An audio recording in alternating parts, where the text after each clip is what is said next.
우리가 어떤 인생을 사느냐, 다시 말해서 축복된 인생을 사느냐, 불행한 인생을 사느냐 하는 데 있어서 가장 이 중요한 요소 가운데 하나가 무엇을 가까이 하느냐에 달려 있습니다. 그래서 복이 되는 것을 가까이 하면 복을 받게 되고, 해가 되는 것을 가까이 하면 해를 입게 되는 거예요. 그래서 예를 들어서 어떤 사람이 술집을 가까이 하고 맨날 술을 가까이 해요. 그래서 날마다 술을 마시고 술집을 가까이 하면 그 사람은 어떻게 되겠습니까? 나중에 이제 알코올 중독자가 돼서 굉장히 불행한 그런 인생을 살게 되죠. 또 어떤 사람은 담배를 가까이 합니다. 계속 담배를 피우면 여러분 어떻게 합니까? 나중에 이제 건강을 망치게 돼서 이제 그런 어떤 건강이 좋지 못한 것 때문에 굉장한 고통을 당하게 되죠. 또는 이제 우리가 요즘 젊은이들 인터넷이라든가 이런 그 게임을 아주 막 즐깁니다. 거기서 오락을, 그러면 어때요? 인생을 허비해 가지고 자신의 미래가 밝지 못한 것이죠. 어떤 사람들은 음란물이나 야동을 가까이 해요. 그러면은 그 사람이 타락하게 되고, 또 요즘은 뭐 이렇게 인터넷 그 도박을 많이 한다고 하는데, 그렇게 되면 여러분 어떻게 되겠어요? 그 사람이 이제 폐가 망신하게 되는 거죠. 여러분, 우리가 어떤 것을 가까이 하느냐에 따라서 우리 인생이 축복된 인생이 될 수도 있고 불행한 인생이 될 수도 있어요. 그러면 내가 영혼이 잘 되고 범사가 잘 되고 강건한 그런 축복된 삶을 살려면 뭐를 우리가 가까이 해야 되는가? 오늘 그런 말씀인데, 여러분, 하나님의 교회를 가까이 해야 됩니다. 오늘 이 성경에 보면은 지금 나면서부터 안진뱅이로 태어난 사람이 나와요. 그래가지고 얼마나 이 사람이 나면서부터 안진뱅이 태어나가지고 한 걸음도 자기 마음대로 못 걸고 다른 사람이 업어다 줘야 되고, 그리고 밖에도 나갈 수 없고 이렇게 한데, 이제 성장해가지고 40여 세가 됐는데 먹고 살아야 되잖아요. 그래서 가족인지 친구인지 모르지만 이런 사람들이 하나님의 성전이 들어가는데 문이 여러 개가 있는데 미문이라고 하는 아름다운 문이 있어요. 그 문 앞에다 이 사람을 데려다 놓은 거예요. 왜? 여러분이 지금 오늘 이 교회 오시는데 그 앞에서 누군가가 구걸하고 있으면은 굉장히 그냥 지나오기가 좀 힘들 거예요. 그러니까 이 사람은 하나님의 성전에 기도하러 가고 예배하러 가는 그 사람들이 들어가는 그 문 입구에서 이제 깡통을 놔두고 구걸을 하는 거예요. 한 푼 주세요 하고 구걸하는데, 그 사람을 외면하고 가서 하나님께 기도하고 예배 드리려면 좀 사람이 마음이 그러니까 아마 거기서 이런 어떤 그 구걸을 하는데 좀 많이 수입이 있었을 거예요. 근데 그날 또 이 사람이 누군가가 오버다 줘가지고 거기에 성전 미문에서 구걸하고 있는데 사람들이 지나가는데 나리 한 푼 주세요 이렇게 합니다. 근데 보니까 두 사람이 또 지나가는 거예요. 그래서 한 푼 달라고 했더니 뭐라고 하는 거예요? 은과 금은 내게 없거니와. 그러니까 굉장히 실망스러웠지요. 은과 금은 내게 없거니와, 그런데 내가 네게 있는 곳으로 주노니 나사렛 예수 이름으로 일어나 걸으라 하면서 손을 잡아가지고 일으키니까 이 사람의 발과 발목에 힘을 얻어가지고 일어나서 걸으며 뛰는 역사가 일어났습니다. 여러분 어떻게, 이 안진뱅이 나면서부터 한 번도 걸어보지 못한 가운데 슬픔과 탄식과 눈물 속에서 불행한 인생을 살던 이 사람이 어떻게 이런 놀라운 인생의 변화, 이런 극적인 이런 놀라운 일이 일어났습니까? 하나님의 성전을 가까이 하면서 이런 역사가 일어난 겁니다. 여러분도 하나님의 성전을 가까이 하십시오. 하나님의 성전을 가까이 하면, 여러분, 이 성전은 뭐냐면은 구원의 방주예요. 4300년 전에 하나님께서 온 세상을 물로 심판할 때 그 물 심판에서 구원받으려면 방주 안에 들어가 있어야 돼요. 노아가 지은. 지금 이 죄악된 세상, 하나님의 진노와 심판 아래 있는 세상에서 우리가 구원받으려면은, 여러분, 이 구원의 방주인 교회에 나와서 복음을 듣고 예수님을 믿어야 여러분 구원의 역사가 일어나는 것입니다. 성경에 보면 이 교회는 구원의 방주요 축복의 전당입니다. 만복의 근원 되신 하나님께서 이 땅에 있는 인생들에게 복을 주실 때 무엇을 통해서 복을 주시냐면은 이 주님이 세운 교회를 통해서 우리에게 복을 주시는 거예요. 그래서 여러분이 정말 축복된 인생을 살길 원하면은 이 축복의 전당이라고 불리우는 하나님의 성전인 교회를 가까이 하시기를 바랍니다. 그러면 어떤 역사? 영혼이 잘 되고 범사가 잘 되고 강건한 역사가 일어나게 되는 것입니다. 여러분, 시편 84편 한번 말씀을 보겠습니다. 같이 읽습니다. 주의 집에 사는 자들은 복이 있나니 그들이 항상 주를 찬송하리이다. 여기 보면 주의 집에 사는 자들이 복이 있다고.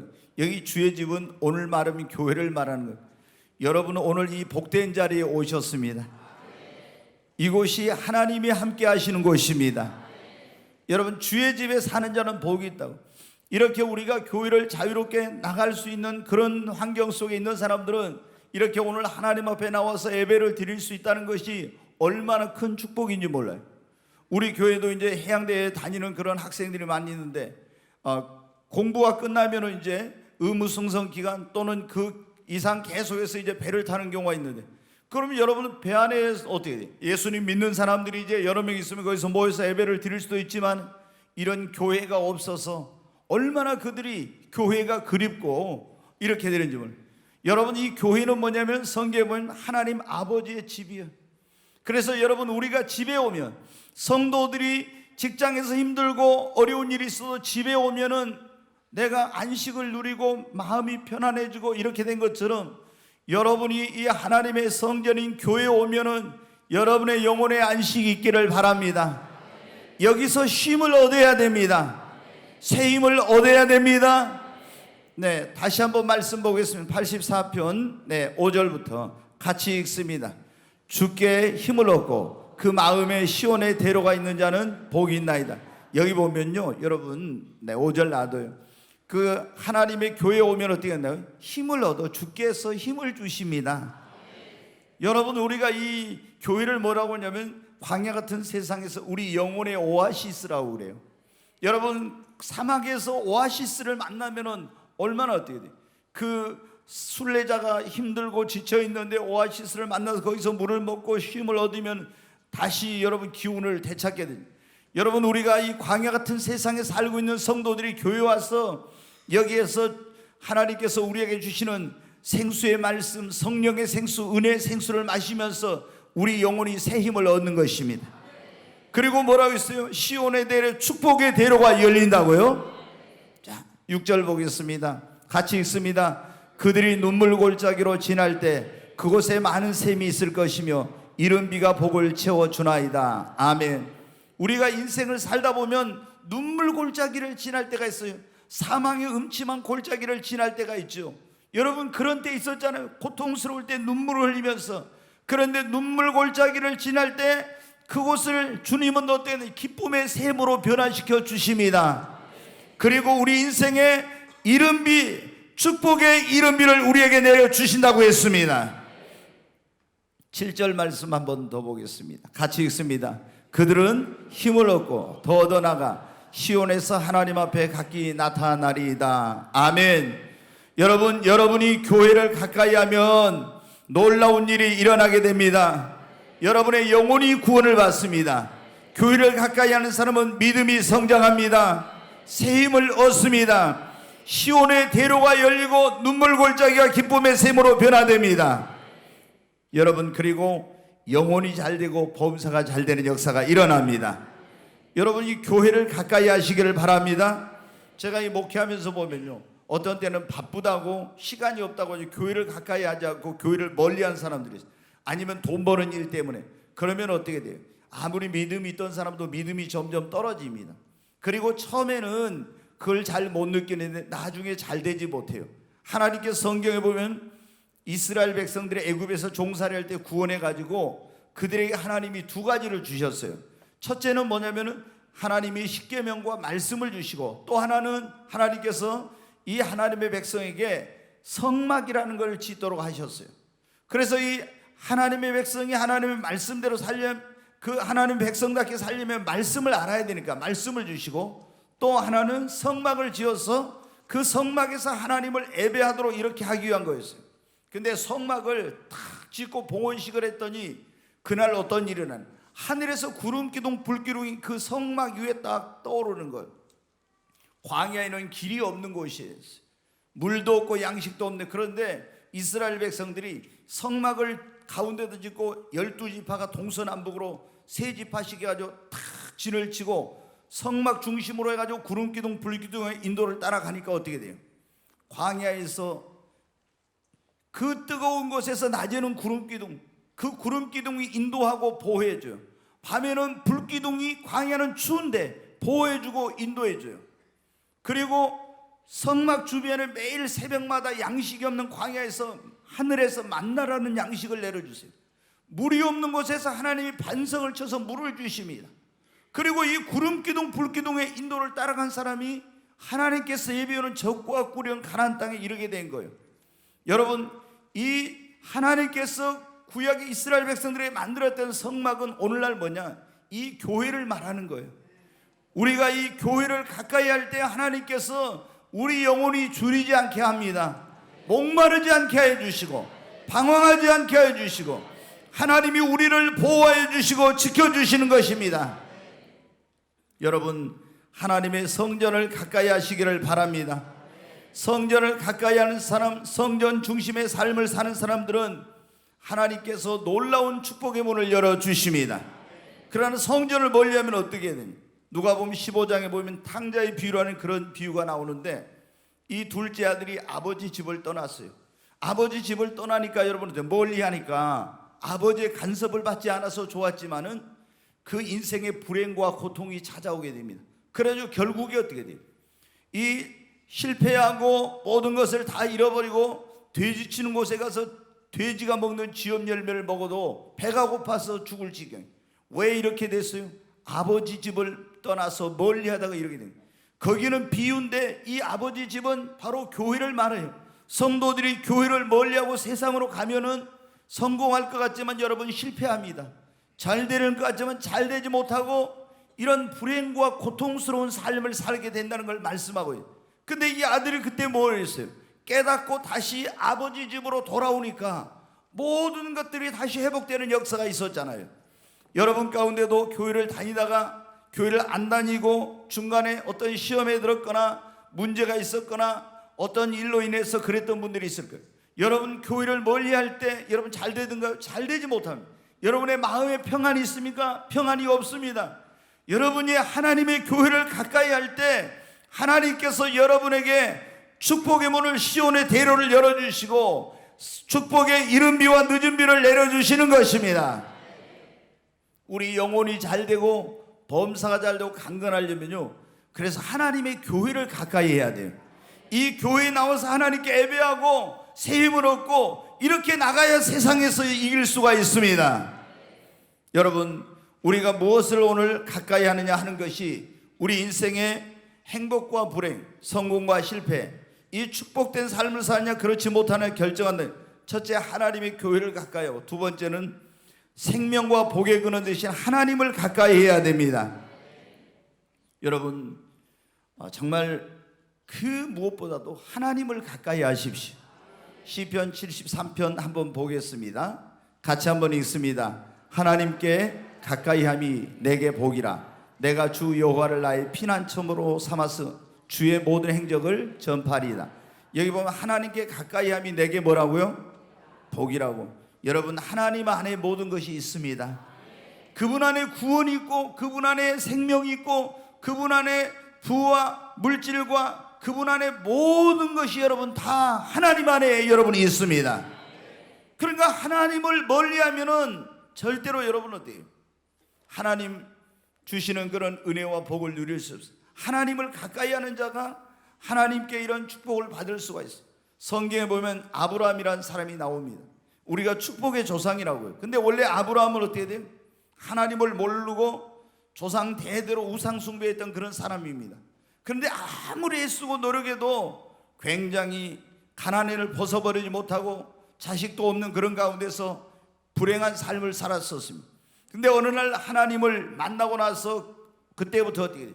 계속 제단을 쌓고 거기서 하나님께 예배하고 기도하고 이렇게 계속 하나님을 가까이 했어요. 그랬더니 하나님께서 놀라운 축복을 주셨습니다. 그러나 그 조카 롯은 하나님을 믿었지만 하나님을 가까이 하지 않고 세상을 가까이 해가지고 소돔과 고모라 성으로 갔어요. 그러니까 여러분 어떻게 됐어요? 성경에 보면은 처음에는 세상으로 가서 잘 되는 것 같았지만 하나님을 멀리하고 세상으로 가니까 결국에 어떻게 돼요? 자기 아내도 구원받지 못하고, 그리고 그 두 명의 사이도 구원받지 못하고, 소돔과 고모라 성이 멸망할 때 거기서 멸망을 하고 맙니다. 여러분, 그리고 그렇게 모아놨던 모든 재물도 다 하나님이 소돔과 고모라 성을 심판할 때 잿더미로 변하고 말아요. 여러분, 우리가 하나님을 떠나서 뭔가 좀 된 것 같지만은 나중에 보면 남은 것이 하나도 없어요. 그러나 아브라함은 여러분 어때요? 하나님을 가까이 했더니 하나님이 정말 가나안 땅에 하나님이 이른 비와 늦은 비를 내려주시고 그 삶의 터전을 적과 꿀은 땅으로 바꿔주시니까 얼마나 놀라운 축복을 받게 되는지 몰라요.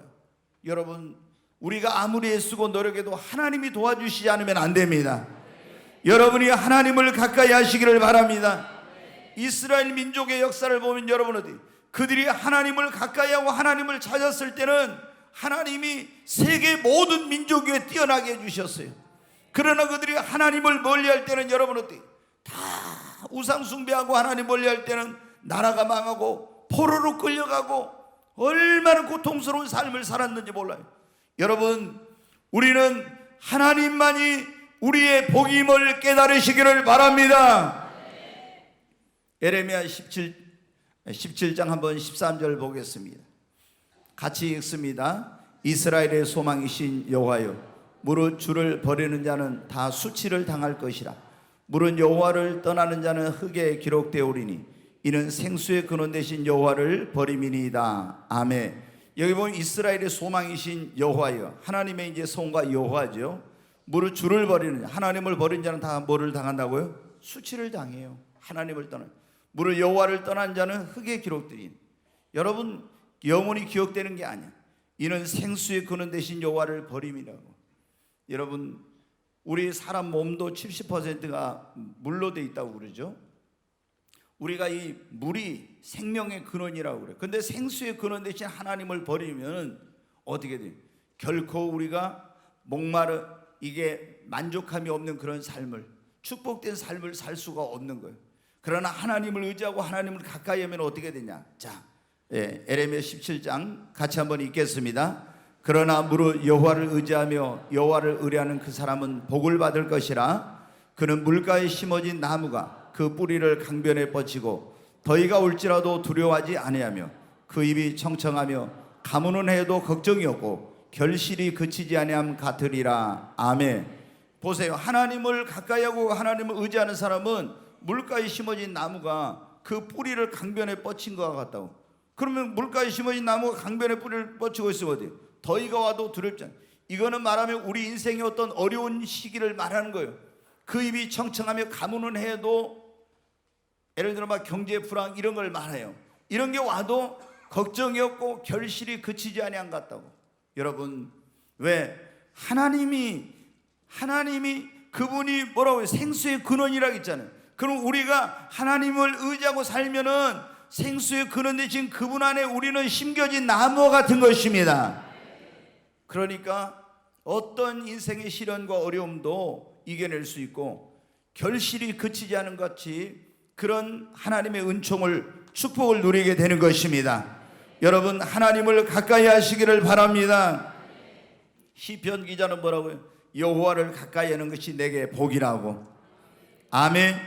그러면 우리가 하나님을 가까이 하려면 어떻게 해야 될까요? 여러분, 여호와는 그 성전에 계시니. 하나님은 어디 계신다고요? 그 성전에 계신. 여러분, 하나님은 무소부재하시다 그런 말을 해요. 온 세상에 어디에나 계신 분이에요. 그러나 그 하나님이 어떤 특정한 장소에 나타나시는 것을 뭐라고 하냐면 하나님의 임재라고 그래요.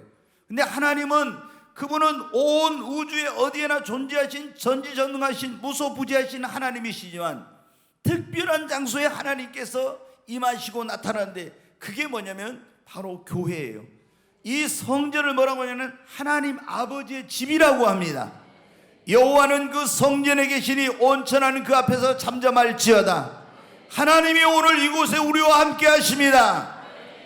두세 사람이 내 이름으로 모인 곳에 나도 그들 중에 있겠노라고. 이스라엘 하나님은 찬송 중에 거하시노. 오늘 여러분이 하나님께 예배하고 찬송할 때 하나님이 이곳에 함께 하시는 것입니다. 여러분, 우리가 예배할 때 하나님이 이 성전에 와 계십니다. 그리고 우리는 또 기도하면은 하나님은 어떻게 돼요? 자, 신명기 4장 7절 말씀 한번 보겠습니다. 가까이 이 말씀 같이 읽습니다. 우리 하나님 여호와께서 우리가 그에게 기도할 때마다 우리에게 가까이 하심과 같이 그 신이 가까이함을 얻은 큰 나라가 어디 있느냐. 여기 보면 그랬잖아요. 우리 하나님 여호와께서 우리가 그에게 기도할 때마다 우리에게 뭐를 하고요? 가까이 하신다. 여러분이 기도하시면 하나님이 여러분에게 가까이 오십니다. 우리가 기도하면 하나님이 우리에게 찾아오십니다. 여러분이 하나님을 가까이 하는 걸 복이라 했는데, 하나님을 가까이 하기 원하면은 하나님의 집 이 성전에 와서 하나님을 예배하십시오. 그리고 여러분이 기도하시기를 바랍니다. 이스라엘의 하나님은 찬송 중에 거하신다고 해서 찬송하시기 바랍니다. 그리고 시편 34편 18절에 보면 이런 말씀이 있어요. 여호와는 마음이 상한 자, 그 심령에 통회하는 자를 가까이 하신다고. 다시 말해서 뭐냐면은 마음이 상한 자, 그 마음에 통회한 자는 회개하는 자를 하나님은 가까이 하십니다. 여러분, 우리가 죄가 있으면 하나님이 가까이 할 수 없어요. 근데 우리의 마음이 정말 하나님 앞에 진실한 통회하고 회개하면 하나님께서 거룩하신 아버지께서 우리와 함께하고 가까이 계시는 것입니다. 여러분, 하나님이 함께하면은 그것이 최고의 복입니다. 이 세상에 구원받지 못한 사람에게 받아야 될 최고의 복은 예수님 믿고 구원받는 것입니다. 구원받는 사람에게 최고의 복은 뭐냐? 모든 생명과 복의 근원 되신 하나님을 가까이 하고 하나님과 함께하는 것입니다. 여러분, 여러분이 무엇보다도 교회를 가까이 하시고 하나님을 가까이 하십시오. 그러면 여러분의 인생이 바뀌어져요. 오늘 이 성전 미문에 앉은 안진뱅이가 여러분 어떻게 돼요? 성전을 가까이 하다 그 운명이 바뀌어졌잖아요. 바뀌어지니까 여러분 어떻게 해요? 거기서 예수의 이름으로 치유를 받고 어디로 달려들어가요? 성전 안으로 달려들어가잖아요. 성전 밖에 있던 사람이 예수님의 이름으로 고침을 받으니까, 구원을 받으니까 성전 안으로 하나님을 예배하기 위해 달려들어갔어요. 여러분도 성전 밖에 있는 사람이었는데 누군가 여러분을 전도해서 금보다 은보다 더 귀한 예수 이름으로 구원의 은총을 누릴 수 있도록 여러분에게 전해주었을 거예요. 이제 여러분이 구원받았다면 성전 밖에 있는 사람이 되지 말고 성전 안으로 아버지 앞에 달려나와야 됩니다. 오늘 우리가 무엇을 가까이 해야 되는가, 그런 말씀을 듣고 있는데, 세 번째로 한번 따라서 하나님의 말씀을 가까이 해야 합니다. 아멘.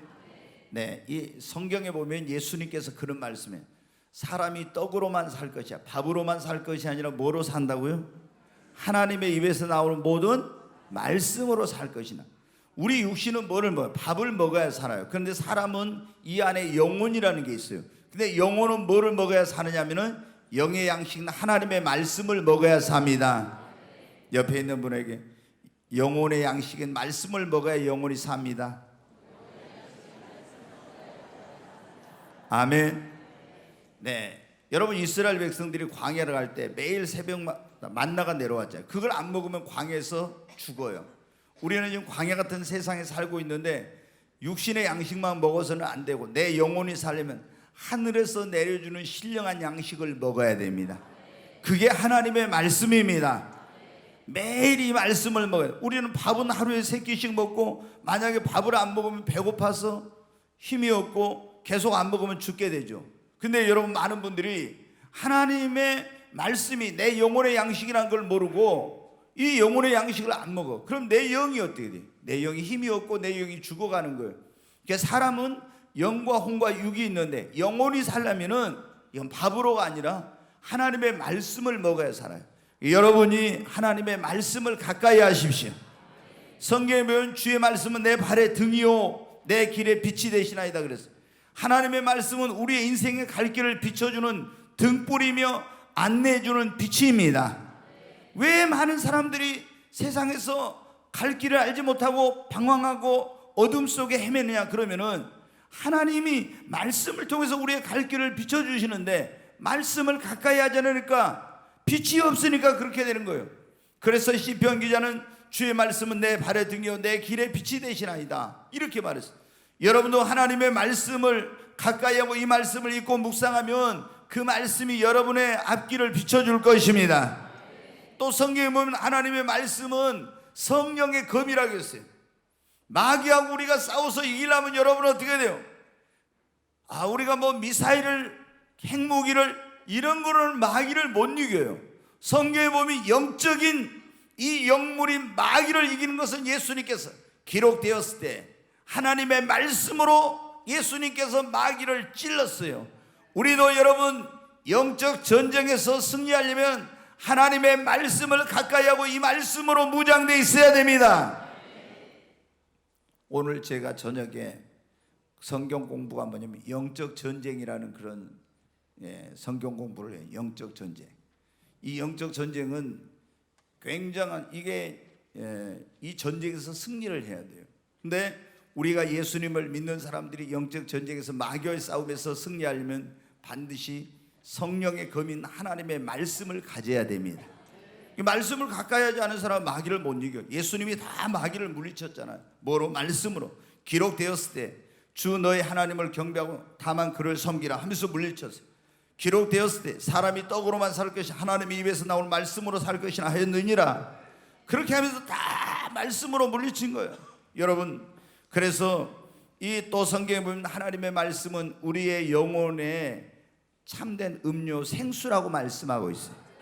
그러니까 왜 예수님을 믿는데 어떤 사람은 보면 그래요. 예수님 믿는데 계속 영적으로 목마르대, 갈급하고. 왜 그러냐면은 하나님의 말씀을 읽고 묵상해야 되는데 이 말씀을 읽고 묵상하는 걸 안 하니까 이 영혼의 생수를 안 마시니까 계속 영적으로 목마르고 갈급한 가운데 있는 거예요.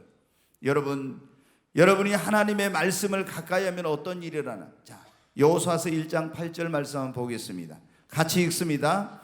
이 율법책을 내 입에서 떠나지 말게 하며 주야로 그것을 묵상하여 그 안에 기록된 대로 다 지켜 행하라. 그리하면 내 길이 평탄하게 될 것이며 네가 형통하리라. 아멘.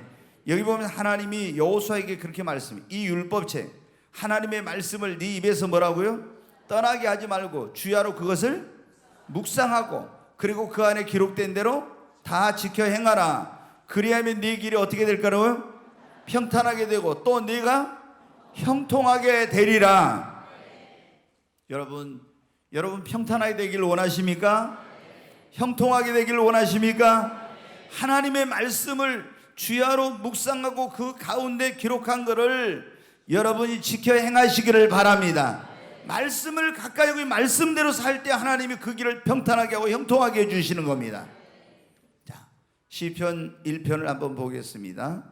시편 1편 1절부터 같이 읽습니다. 복 있는 사람은 악인들의 꾀를 따르지 아니하며 죄인들의 길에 서지 아니하며 오만한 자들의 자리에 앉지 아니하고 오직 여호와의 율법을 즐거워하여 그의 율법을 주야로 묵상하는도다. 그는 시냇가에 심은 나무가 철을 따라 열매를 맺으며 그 잎사귀가 마르지 아니함 같으니 그가 하는 모든 일이 다 형통하리로다. 아멘. 여기 보면 여호와의 율법을 주야로 묵상하는 사람은 시냇가에 뭐와 같다고요? 심은 나무와 같대요. 그래서 철을 따라 열매를 맺으며 여러분이 하는 모든 거 열매를 맺으며 그 잎사귀가 마르지 않은 것 같으니 그가 하는 모든 일이 다 형통하다고. 여러분, 우리가 하나님의 말씀을 묵상하면 내 영혼이 시냇가에 심어놓은 나무같이 목마르지 않습니다. 그러니까 열매를 맺고 형통한 삶을 살게 됩니다. 여러분, 우리가 하나님의 말씀을 가까이 하면 믿음이 생겨요. 이 하나님의 말씀은 믿음의 말씀이라 제가 보면은요, 교회를 오랫동안 다닌 사람들이 믿음이 없는 사람들을 보면 대부분 뭐냐? 교회를 오랫동안 다니면서 성경을 안 읽어. 그런 사람은 믿음이 진짜 너무 적어요. 왜? 이 말씀이 믿음의 말씀인데, 믿음은 들음에서 들으면 그리스도의 말씀으로 말씀을 읽고 묵상해야 믿음이 성장합니다. 그 다음에 여러분 어때요? 예수님을 믿고 우리가 예수님이 내 죄를 위해 십자가에 죽으시고 죽은 자 가운데 사흘 만에 부활하신 그 예수님을 나의 구원자와 주님으로 영접하면 우리가 뭘 받습니까? 뭘 받아요? 구원을 받아. 여러분 구원 받으셨어요? 아직 오늘 이 자리에 오신 분 가운데 구원받지 못한 분이 있으면 여러분 죄를 짊어지고 십자가에 죽으시고 죽은 자 가운데 사흘 만에 부활하신 예수님을 여러분의 구세주와 주님으로 영접하시기를 바랍니다. 그래야 구원을 받습니다. 네. 그런데 여러분 어떻게 돼요? 우리가 구원받은 사람들이 구원의 확신이 생겨야 되거든요. 내가 지금 죽어도 나는 천국 갈 수 있다는 이런 구원의 확신을 가지고 신앙생활에 행복한 신앙생활을 하는데 교회를 다니면서도 있죠. 집사님이라고 어떤 권사님이요, 어떤 사람은 안수 집사님, 그런데 이런 분들이 어떻게 돼요? 나 진짜 죽으면 천국 갈 수 있을까? 누구한테 말은 안 해도 있잖아요. 속으로 계속 불안해하면서 어느 때는 구원 받는 것 같고 어느 때는 구원 못 받는 것 같고 이렇게 구원의 확신이 왔다 갔다 해요. 왜 그런지 아십니까? 여러분 믿음이 성장이 안 돼서 하나님의 말씀을 안 읽으니까 그런 거예요. 우리가 믿음이 성장하게 되면 구원의 확신 이런 거는 흔들리질 않아. 근데 믿음이 자라지 않으니까 그래서 예수님을 믿는다 하면서 구원의 확신이 불분명한 거예요. 여러분이 하나님의 말씀을 가까이 하시기 바랍니다. 그러면 믿음이 성장하고 구원의 확신이 생기고 그리고 어떻게 돼요? 목마르지 않게 되고 이 하나님의 말씀은 지혜의 보고라 지혜로워져 사람이. 그리고 형통하게 되고 죄를 짓지 않게 되고 이 말씀은 주의 말씀 내 발의 등이라고 했잖아요. 그래서 방황하지 않게 되고 이 하나님의 말씀은 성령이 가면 우리가 승리의 신앙생활을 하게 되는 것입니다. 제가 역사를 보니까 이스라엘 민족이 이 나라가 잘 살고 부강하고 축복을 받았을 때는 언제냐? 그러면 하나님의 말씀을 이 사람들이 가까이 하고 이 말씀대로 살 때는 엄청나게 그 나라가 하나님 앞에 복을 받고 부강하고 그랬어요. 근데 이 말씀을 가까이 하지 않을 때는 있잖아요. 다 죄에 빠져 우상 숭배하고 그리고 나라가 굉장히 국력이 쇠퇴하고 포로로 끌려가고 이런 일이 있어요. 그러니까 여러분 그 이스라엘 민족의 흥망 이게 뭐냐면 말씀을 가까이 하느냐 가까이 하느냐 하나님을 섬기냐 우상을 숭배하냐 이게 두 가지가 가장 중요한 요소들. 여러분 우리가 이 독일이란 나라가 어떻게 예전에 그렇게 잘 살게 됐냐면은 마틴 루터라는 사람이 천주교의 신부였는데 천주교에서는 뭐 면죄부 사가지고 죄사함 받고 구원받는 게 아니다. 예수님 믿어야 예수의 피로 구원받는 걸 깨닫고 종교개혁을 이제 했는데 그때 여러분 어떻게 해요? 이 라틴어로 된 성경을 독일 사람들이 다 읽을 수 있는 독일어로 번역을 했어요. 그래서 온 독일 국민들이 성경을 라틴어는 읽을 수가 없지. 근데 독일어로 된 성경을 읽게 되니까 그때부터 이 독일 민족이 엄청난 그런 축복을 받아서 그 나라가 막 굉장히 부강하게 된 거예요. 이제 히틀러가 그 국력을 잘못 사용해서 2차 세계대전에서 이제 큰 문제가 됐지만은 이렇게 된 거예요. 여러분 어떻게 돼요? 영국이란 나라가 여러분 어떤 나라입니까? 영국은 우리가 아는 대로 그 해적의 나라예요. 소말리아에서 보면 해적들이 거기 지나가는 배들을 막 공격해가지고 배를 탈취해서 그 이제 돈을 요구하고 그랬잖아요. 근데 이 도보 해협에서 영국은 원래 이 섬나라 해적의 나라인데 얼마나 많은 상선을 공격하고 그리고 사람들을 죽이고 약탈하고 이런 짓을 했는지 몰라요. 근데 여러분 영국이 어떻게 돼요? 성경이 영어로 번역이 돼가지고 그 나라에 들어가서 모든 백성이 성경을 읽고 하나님을 섬기면서 여러분 어떻게 해요? 영국을 신사의 나라라고 하잖아요. 해적의 나라가 신사의 나라로 변화된 거예요. 뭐로? 하나님의 말씀을 가까이 하니까. 영국은 예전에 해가 지지 않는 나라다. 대영 제국이라고 그랬잖아요. 스페인의 함대를 침몰시키고 전 세계를 제패한 적이 있었어요. 그런데 이 영국이 그렇게 된 힘이 뭐냐? 제임스라고는 그 왕이 있었는데 이 제임스라는 왕이 성경을 아주 가장 올바르게 번역을 해가지고 킹 제임스 버전이라고 지금도 영어 성경이 있는데 가장 그 성경이 원어에 가까운 성경이라고 그래요. 그래가지고 이렇게 성경을 번역해가지고 왕이 모든 백성들에게 성경을 읽도록 했더니 하나님이 뛰어난 지혜와 능력을 주시고 놀라운 축복을 그 나라에 주신 거예요. 그래서 영국이 세계를 제패하게 됐어요.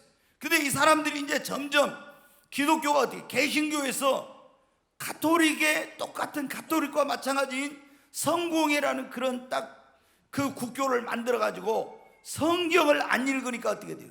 그때부터 영국이 쇠퇴하기 시작한 거예요. 그 지금은 90 몇 프로였던 영국이 이 나라가 있잖아요. 명목상으로는 국교가 성공회라고 하는 기독교예요. 근데 기독교인들이 1% 돼요. 1%. 이렇게 되니까 완전히 지금 영국이 국력이 쇠퇴하고 계속 사회 문제가 생기고 있는 거예요. 여러분, 우리가 하나님의 말씀인 성경을 여러분 가까이 해야 됩니다. 미국이란 나라도 마찬가지지 않습니까? 미국이란 나라가 여러분 아신 대로 어떻게 청교도들이라는 그런 사람들이 대서양을 건너서 이 새로운 대륙인 아메리카로 갔어요. 그래가지고 거기 간 이유가 뭐냐? 돈 벌고 잘 먹고 잘 살기 위해서 간 거 아니라 신앙생활 잘하고 하나님을 자유롭게 섬기기 위해서. 그래가지고 그들이 성경에 기초한 나라를 세운 거예요. 그럼 대통령이 그들은 취임할 때 여러분 어떻게 합니까? 항상 성경 위에다 손을 얹고 대통령이 선서를 해요. 근데 이번에 트럼프가 선서할 때 어떻게 하냐면 링컨이 자기 어머니한테 받았던 그 성경이 있어요. 그 에이브라함 링컨이. 근데 그 항상 그 링컨의 성경 위에다가 그 링컨 이후에 대통령들은 손을 얹고 선서를 했는데 이게 너무 이제 오랜 시간 돼서 낡아가지고 케이스를 이렇게 딱 만들었대요. 그리고 그 위에다가 이 트럼프가 원래 여러분 트럼프가 바람둥이고 아주 문제가 많았던 사람이죠. 그런데 이 사람이 여러분 극적으로 예수님을 만나게 되고 성경 공부를 해. 그러니까 지금도 한 주에 1시간씩인가 성경 공부를 해요. 그래가지고 이 사람이 그렇게 변화가 된 거예요. 그래서 대통령 될 때 어떻게 돼요? 그 에브라함 링컨 대통령 위에 자기 성경을 올려놓고 탁 선서하고, 여러분 돈에다가도 우리는 하나님을 믿습니다 그랬잖아요. 그러니까 이런 성경에 기초한 그런 나라를 세우니까 여러분 어때요? 미국이라는 나라가 200년도 안 돼가지고 세계를 지배하고 지금 계속 초강력으로 세계를 지배하고 있잖아요. 그 힘이 어디서 나왔냐? 바로 하나님의 말씀대로 사니까 이런 축복을 받게 된 것입니다. 여러분 하나님의 말씀을 가까이 하시기 바랍니다. 그러면 영혼이 잘 되고 범사가 잘 되고 강건한 역사가 일어나는 것입니다. 여러분 우리가 무엇을 가까이 하느냐, 이것이 그렇게 중요한 거예요. 근데 지금 보면 우리나라에 주사파 혹은 사회주의 공산주의에 물든 사람이 이 5천만 가운데 50만 명이라고 그래요. 근데 이 주사파나 사회주의 공산주의에 물든 이런 사람들이 뭐 때문에 이렇게 된지 아십니까 여러분? 칼막스나 레닌의 이런 책들을 그 대학에 들어가지고 주사파 그런 운동권들의 거기에 영향을 받아가지고 그런 책을 읽어서 그게 빠져가지고 그렇게 된 거예요 여러분. 그러니까 소련이 이미 고르바초프 때 여러분 어때요? 무너졌잖아요. 공산주의 국가들이 동유럽에 전부 다 무너졌잖아요. 세계에서 지금까지 공산주의, 레닌의 혁명 이후로 이루어졌던 공산주의 국가들이 다 피폐하고 가난하고 얼마나 그렇게 불쌍한 그런 가운데 있습니까? 그리고 지금 유일하게 거의 중국도 역시 사회주의 국가고 쿠바도 그러지만 그런 나라들은 여러분 어때요? 그래도 개혁 개방을 했잖아요. 그런데 지금 북한은 여러분 어때요? 3대 세습을 하면서 주체 사상 김일성을 태양신호로 해가지고 그걸 하면서 계속 이렇게 하고 있잖아요. 이번에 그 신 목사님 오셔서 붕의하면서 그런 얘기했지만 이 주체 사상이란 게 뭐냐면은 그분은 정신이라고 그러는데 이 뭐냐면 김일성이 우리의 육신의 어머니가 아버지가 우리에게 줬지만 우리의 영혼의 부모는 그분은 정신이라고 하는데 원래 주체 사상에서는 영혼의 부모는 뭐냐면은 김일성 수령으로부터 왔다는 거예요.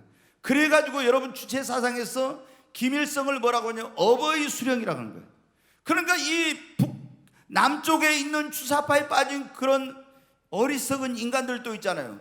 김일성이 자기들의 영혼의 그런 어버이니까 그 김일성을 숭배하고 김일성을 위해서 충성한다고 이렇게 하는 거예요. 근데 이런 영향이 뭐 때문에 다 그렇게 되냐? 레닌의 칼막스라든가 이런 그런 프롤레타리아 이런 사상이 물든 이런 공산주의, 사회주의, 주체사상 이런 책을 읽어서 그렇게 된 거예요. 여러분, 잘못된 책을 가까이 하면 이렇게 문제가 돼. 우리가 그러니까 잘못된 책을 읽게 되면 그 사람이 이렇게 타락하게 되는 것입니다. 근데 우리는 뭐를 가까이? 하나님의 말씀을 여러분 가까이 해야 됩니다.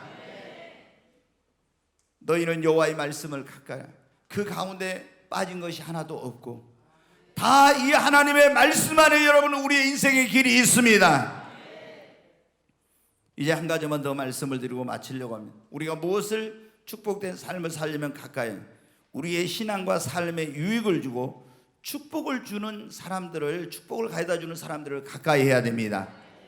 네, 오늘 여기 보니까 이 사도행전 3장에 나오죠. 성전 미문에서 앉은 안진뱅이가 많은 사람 만났을 거예요. 그렇잖아요. 어떤 사람 동전 한 푼 던져주고 갔어요. 그런데 누구를 결정적으로 만났은 거예요? 베드로와 요한을 만났습니다. 이 베드로와 요한을 만난 것이, 이 사람의 성전 미문에서 만난 것이 운명을 바꾸는 거예요. 그 베드로와 요한은 어떤 사람이에요? 여러분, 제9시 기도 시간, 우리나라로 말하면 오후 3시에 기도 시간이 있는데, 유대인들이 하루에 3번씩 기도 시간이 있는데 그 시간에 맞춰 기도하러 가는 거예요. 기도의 사람, 성령 충만한 사람, 영혼 구령의 열정이 있는 이런 사람을 만난 것입니다. 여러분도 성령 충만한 사람을 만나기를 바랍니다. 기도의 사람을 만나기를 바랍니다. 여러분이 낙심했을 때 여러분을 그 안진뱅이 같은 이런 탄식과 한숨과 눈물 속에 있을 때 사랑의 손을 내밀어서 여러분을 일으켜 줄 수 있는 사람을 만나기를 바랍니다. 이 사람이 혼자 못 일어나요. 근데 이 성령 충만하고 사랑이 충만하고 기도하는 이런 하나님의 사람을 만나서 그 절망과 탄식과 눈물과 이 한숨 속에 살던 사람이 일어났잖아요. 여러분, 어떤 사람을 만나느냐가 굉장히 중요해요. 성경에 보면 중풍병으로 쓰러져 가지고 있잖아요. 대소변 다 받아내고 꼼짝도 못한 사람이 어디, 그의 친구 4사람이 예수님께 가버나움에서 들것에다 매가지고 왔어요. 그래가지고 와서 보니까 예수님이 그 소문을 듣고 얼마나 사람들이 많이 왔던지 마당에까지 가득 찼어요. 그래서 안 되겠구나 하고 어떻게 돌아간 게 아니라 지붕으로 올라가가지고요, 기와를 뜯어내고 거기다 달아서 줄로 달아가지고 내밀었어요. 그랬더니 예수님이 그날 그 중풍병자를 고쳐주신 거예요.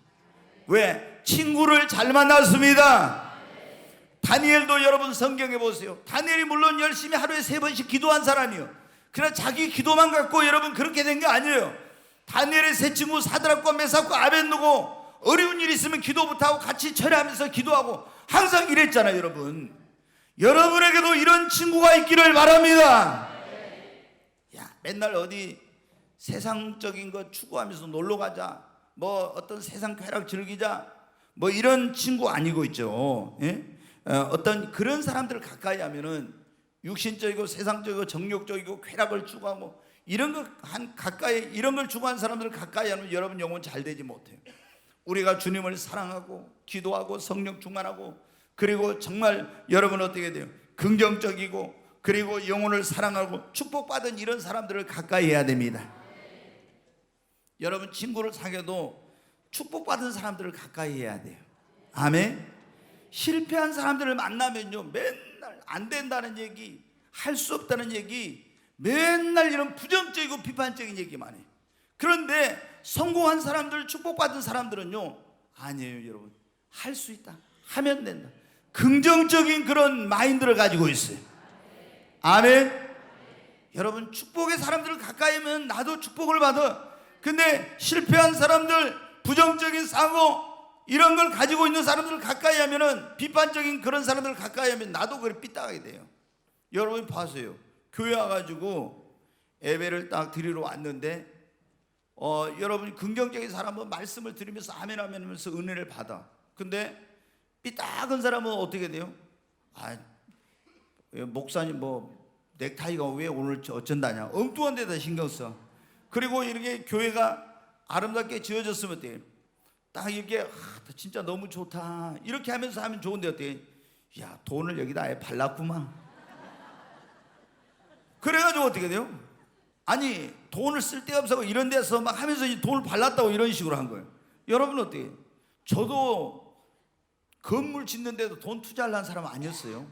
근데 제가 전국에 한 새로 지은 교회들을 한 50군데를 가봤어요. 이제 왜? 제가 처음에 교회 개척해가지고 4년 만에 건축을 할 때 그때 너무나 고통을 당한 거예요. 저는 그때 집사님이라고 하면 내가 깜빡 아예 죽을 때요. 그래가지고 집사님 다 해가지고 열쇠만 갖다 줘요. 내가 이랬던 사람이에요. 근데 나중에 보니까 건축하다 보니까 이게 아니에요. 그래서 내가 나중에 다시 건축할 때 되면은 진짜 이제 준비를 철저히 해가지고 제대로 건축을 해야 되겠다 이렇게 이제 생각을 한 거예요. 그래서 교회 건축 세미나도 많이 가고 또 건축한 교회들을 가보니까 돈을 안 들여가지고 싸구려로 지은 교회들은요 3년 되니까 그때부터 다 낡아. 이게 완전히 싸구려는. 그래서 제가 건물도 보니까 강남에 가서 지어놓은 것은 있잖아요. 강남에 그 부자들이 비싼 땅에 지어놓은 건물은 10년 20년 돼도 지금도 새 건물이야. 교회도 마찬가지죠. 그래서 안 되겠다. 교회가 한번 지으면 그래도 50년은 써야 되는데 이거는 내가 바꿔야지. 생각을 딱 바꿨어요. 그리고 목포에서 제일 멋지고 대한민국에 어디 가도 그래도 정말 이렇게 괜찮은 교회를 지어야 되겠다 해가지고 제가 어떻게 돼요? 그래서 인테리어 설계부터 해서 여러분 어때요? 전부 다 대한민국에서 최고 잘한 사람들 다 오라는 거예요. 예? 대한민국 목포에 있는 분들은요 무서워서 오라고 못해. 서울서 왜? 돈이 비싸니까. 그 대한민국에 최고 잘한다는 사람 다 오라는 거예요. 그래가지고 제가 다 제일 비싼 데 가서 밥을 사줘.